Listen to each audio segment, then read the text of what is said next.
Ozzy Osbourne was born John Michael Osbourne on December 3, 1948, in the industrial city of Birmingham, England. Birmingham was grey, smoky, and crowded, dominated by factories and chimneys that released constant plumes into the sky. It was a city of grit and hard work, where families struggled to survive, and every day was a battle. Ozzy's family was no exception. Life was simple, but survival was never guaranteed. Even as a child, Ozzy was different. Small for his age, awkward, and full of energy, he struggled to fit in at school. Dyslexia made reading and writing difficult, and teachers often dismissed him as trouble or slow.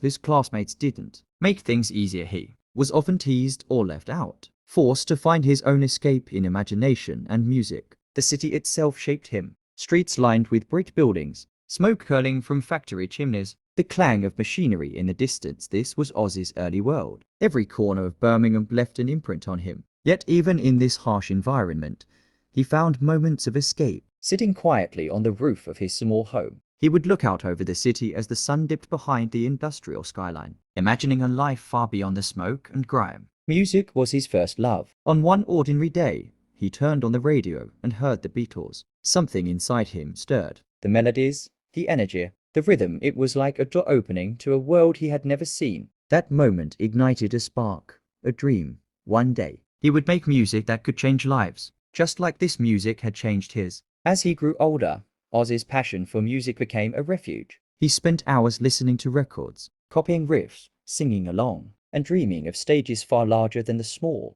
cramped rooms of his childhood. He even began sneaking into local pubs to watch bands play, captivated by the raw power of sound and performance. The excitement of a live audience, the thrill of music, and the energy of the crowd became a vision he chased relentlessly. But life wasn't all dreams. He got into trouble, made mistakes, and often felt like an outsider. Yet every challenge, every harsh word, and every failure became fuel for his creativity. The city that seemed so cold and oppressive to others became a crucible for the young Osbourne, shaping him into someone who could turn adversity into art. By the time he was a teenager, it was clear the boy from Birmingham had a voice, not just literally, but in the way he carried himself, the way he imagined his future, and the way he dreamed. It was this combination of imagination, resilience, and love for music that would eventually make him one of the most recognizable voices in rock history. Even at this early stage, one thing was certain: Ozzy Osbourne was destined to leave his mark on the world. His story was only just beginning. By the late 1960s, the boy from Birmingham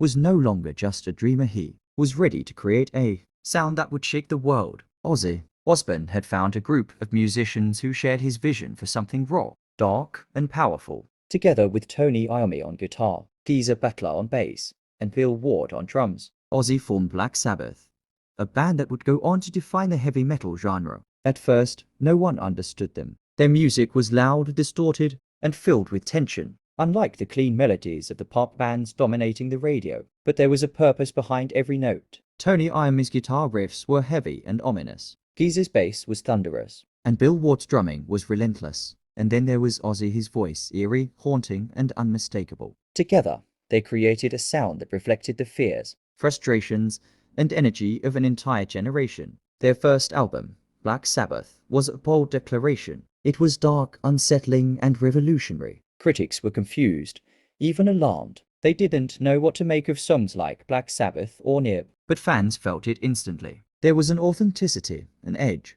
and a raw emotion that resonated with those who felt out of place, who felt misunderstood. Then came Paranoid, a single that became a global phenomenon. Its riff instantly recognizable, its lyrics speaking to disillusionment and restless youth. The world had never heard anything like it. Fans flocked to clubs, and soon the band was touring relentlessly. Ozzy's unique voice, a combination of raw power and almost fragile emotion, became a symbol of rebellion and identity. Even as the fame grew, the band struggled. Long nights of rehearsals, poor living conditions on the road, and constant travel tested their resolve. But Ozzy thrived in this chaos. On stage, he transformed, becoming larger than life. His energy was magnetic, and the audience felt it. Every scream, every note, every dramatic pause was a performance that drew the listener into the world of heavy metal, a world Ozzy and Black Sabbath had created. And yet, behind the scenes, Ozzy remained the same boy from Birmingham. He laughed, stumbled, and worried, but on stage, He became a force of nature. His performance was his statement, his voice a declaration. Music could be dark, loud and emotional, and it could change lives. It wasn't just the sound, it was the message. For young people in the late 1960s and early 1970s, Black Sabbath was more than a band. They were proof that you could stand out, be different, and channel the struggles of your life into something powerful. And at the center of it all was Ozzy, a voice that would be remembered for generations. The heavy metal we know today traces its roots back to these nights of experimentation, to the smoky clubs of Birmingham, and to the voice of a young man who refused to conform. Ozzy Osbourne had arrived, and the world would never be the same.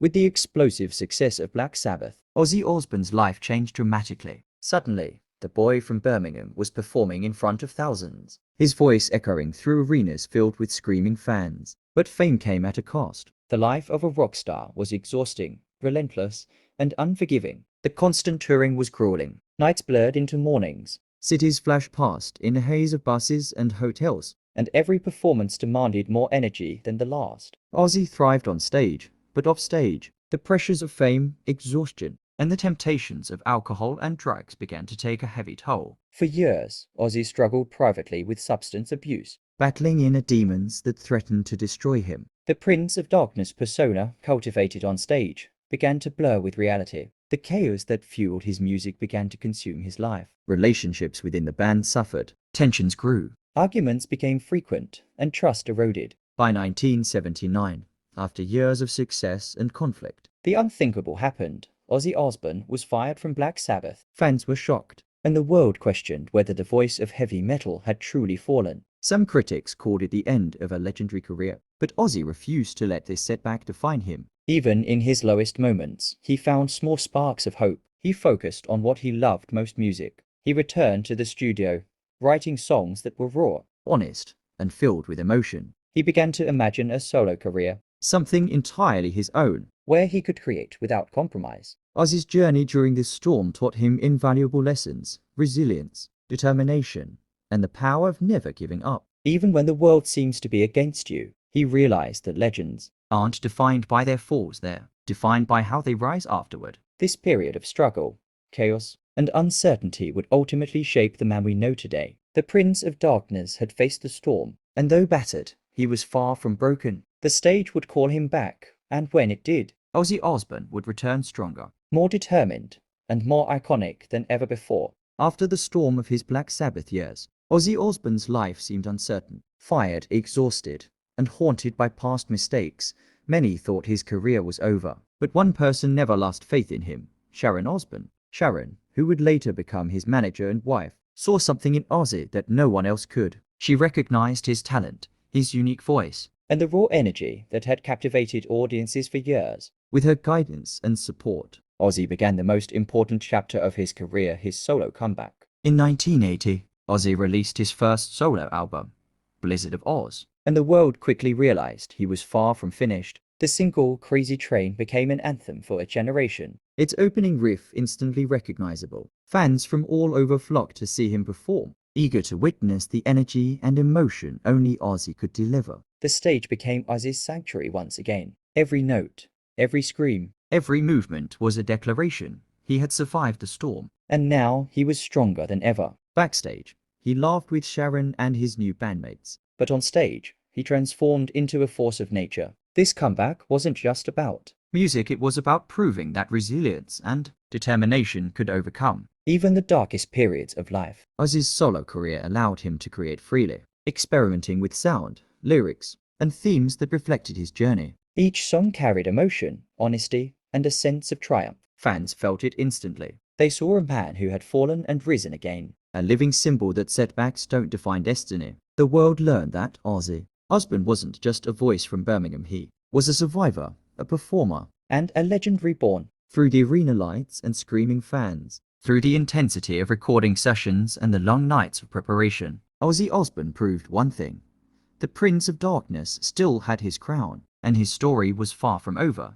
By the early 2000s, the world had known Ozzy Osbourne as a rock star, a Prince of Darkness, and a living legend of heavy metal. But through the reality TV show The Osbournes, millions of fans discovered something they had never seen before: the human side of Ozzy. Suddenly, the wild, chaotic, and mysterious figure from the stage became relatable, funny, and deeply human. Cameras captured Ozzy laughing uncontrollably, getting confused by modern technology, or sharing heartfelt moments with his family. People saw a man who could be silly, loving, and real, a father, a husband, and a friend. Ozzy's humanity made him even more iconic. Fans didn't just admire his music, they loved him for who he was. They saw that beneath the wild persona, there was a man who had fought countless battles, faced addiction, survived tragedy, and still had the courage to live life fully. Through this show, Ozzy connected with a whole new generation. Young people who might never have known Black Sabbath or Blizzard of Oz now saw a man who had faced enormous challenges and survived. They watched him stumble, laugh, and grow,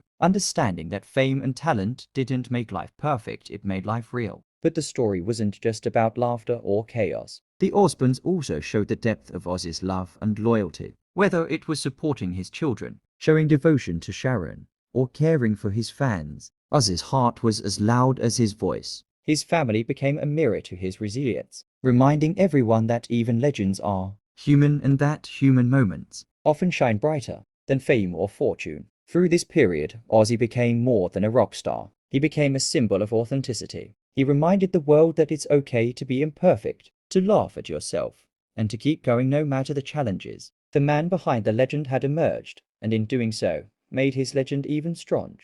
Today, the name Ozzy Osbourne carries weight far beyond the music world. From the boy wandering the smoky streets of Birmingham to the Prince of Darkness on stage, Ozzy's life is a story of resilience, transformation, and unshakable passion. Generations of musicians, singers, and fans continue to be inspired by his voice, his energy, and his unapologetic authenticity. Young guitarists learn the riffs he made famous. Rock bands cover his songs, and festivals honor his influence by filling stages with roaring crowds, decades after his first performances. But Ozzy's legacy isn't just about riffs, solos, or albums. It's about the human story behind the legend. It's the boy who struggled in school, the young man who faced rejection, the performer who battled personal demons, and the man who rose again and again to reclaim his place in the world. Ozzy taught us that being different isn't a weakness, it's a strength. That mistakes, failures, and setbacks don't define a person, they refine them. That a voice, when honest and unafraid, can reach hearts across generations.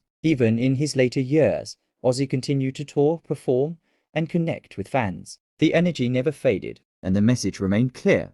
Life is meant to be lived fully, passionately, and authentically. He became more than music. He became a symbol of perseverance, creativity, and resilience. When fans sing along to Crazy Train or Iron Man, they aren't just enjoying songs, they are participating in a story of survival, triumph, and authenticity. That story belongs to Ozzy, but it also belongs to everyone who has ever faced a challenge and refused to give up. Ozzy Osbourne still matters today because his life is a reminder that legends aren't born, they are forged. And even after decades, his voice, his story, and his spirit continue to inspire, entertain, and remind the world of what it means to live boldly.